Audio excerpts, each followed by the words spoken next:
धर्म सम्राट परम पूज्य श्री करपात्री जी महाराज को कौन नहीं जानता। आप सभी लोगों ने उनका बहुत नाम सुना होगा। वो हमारे भारत के सबसे विशिष्ट विद्वान थे। जितने भी शंकराचार्य जी जो है ना हमारे चारों पीठों के, वो किनके शिष्य हैं? परम पूज्य श्री करपात्री जी महाराज के। नाम था उनका श्री हरिहरानंद जी। लेकिन फिर उनको करपात्री जी क्यों बोलते थे? क्योंकि वो सिर्फ हाथ में ही लेकर के भोजन करते थे। मतलब कि वो बर्तन नहीं रखते थे अपने साथ। जब भिक्षा मांगते थे तो वो अपने हाथ में ही रोटी रख करके वो प्रसाद पाते थे।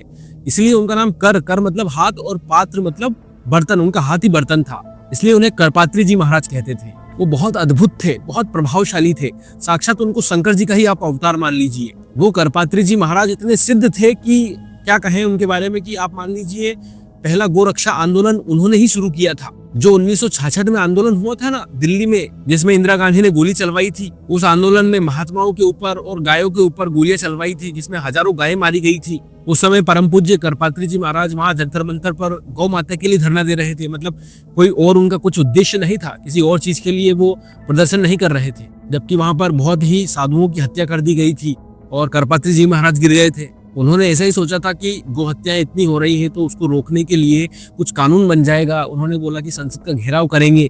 सब महात्मा ही थे, उनके पास कोई हथियार तो था नहीं। वहां पर गायें थी और महात्मा लोग थे। और उस टाइम पर इंदिरा गांधी प्रधानमंत्री थी और इंदिरा गांधी के कहने पर वहां पर गोलियां चला दी गई। करपात्री जी महाराज तो वहां पर किसी तरह बच गए। लेकिन जब उन्होंने देखा कि इतने सारे साधु वहां पर गिरे पड़े हैं, गाय गिरी पड़ी है, तो वो देख करके वो बिलखते हुए रोड पर खड़े होकर के उन्होंने अपने कमंडल से जल निकाल करके इंदिरा गांधी को श्राप दिया। उन्होंने बोला कि तूने महात्माओं की हत्या की है वो मैं माफ कर दूंगा, लेकिन तुमने जो गैयाओं की हत्या की है उसको मैं कभी माफ नहीं कर सकता। और उन्होंने श्राप दिया था कि तेरा वंश के साथ नाश हो जाएगा। मतलब अब ये हमारे कहने की बात नहीं है। मृत्यु आती है जब उसे कोई रोक नहीं पाता। इंदिरा गांधी की जब हत्या हुई थी तब कौन सा दिन था आपको पता है? गोपाष्टमी। स्वामी करपात्री जी ने श्राप दे दिया और वो ये कहते हैं कि उसी श्राप का दुष्परिणाम है कि जिस तरह से श्रीमती गांधी ने गोलियां चलवाकर मरवाया था गोरक्षा भक्तों को, उसी तरह से श्रीमती गांधी मारी गई। और ये अजीब संयोग है।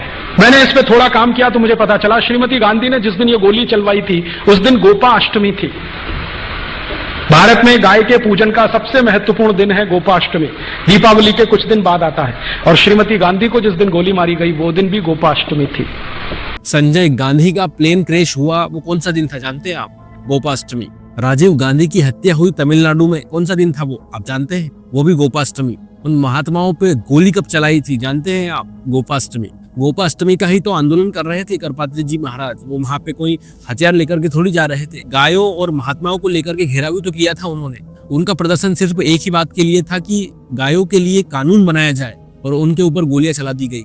उन्होंने कहा भी कि मैं मेरे लिए थोड़ी लड़ रहा हूँ और मैं मेरे लिए भी दुखी नहीं हूँ, लेकिन आपने गायों की हत्या कर दी। सबसे बड़ा दुख वो है। ये अभी जो सनातन का प्रचार हो रहा है, राम मंदिर बना है, ये अभी जो इतना अच्छा समय चल रहा है भक्तों के लिए, भजन के लिए, आप सिर्फ ये मत सोचिए कि ये किसी पार्टी का चमत्कार है। ये किसी महात्मा का संकल्प है। ये अभी तक इतना कुछ परिवर्तन हुआ है और अब आगे भी इतना परिवर्तन होगा। वो बहुत ही महान संत थे, अद्भुत भक्त थे। आखिर में भी उनको बहुत यातनाएं दी गई। उनको जेल में रखा गया और जो भाला या तीर होती है उनकी नोकें भी उनकी आंखों में चुभाई गई। लेकिन आखिरी सांस तक उनकी बस यही इच्छा थी कि भारत में गाय सुरक्षित हो जाए, भारत एक हिंदू राष्ट्र बन जाए, भारत का उद्धार हो जाए। बस यही उनकी इच्छा थी। और अभी जो ये सरकार काम कर रही है ये देख करके उनकी आत्मा जरूर प्रसन्न होती होगी। लेकिन आप देख सकते हैं उनके श्राप का असर। वो पार्टी और उसके सदस्य बिल्कुल सिकुड़ कर रह गए हैं। बहुत ज्ञानी और बहुत महान थे। साक्षात शंकर जी का अवतार आप मानिए उनको। राम मंदिर के लिए कितना बलिदान दिया, कितने लोगों ने बलिदान दिया, वहां पर उनका चित्र लगना चाहिए। आप लोग क्या सोचते हैं इस बारे में कि क्या ये सही में परम पूज्य करपात्री जी महाराज का ही श्राप था जो कि आज वो पार्टी सिकुड़ कर रह गई है और उसके विपरीत धर्म का इतना बोलबाला हो रहा है?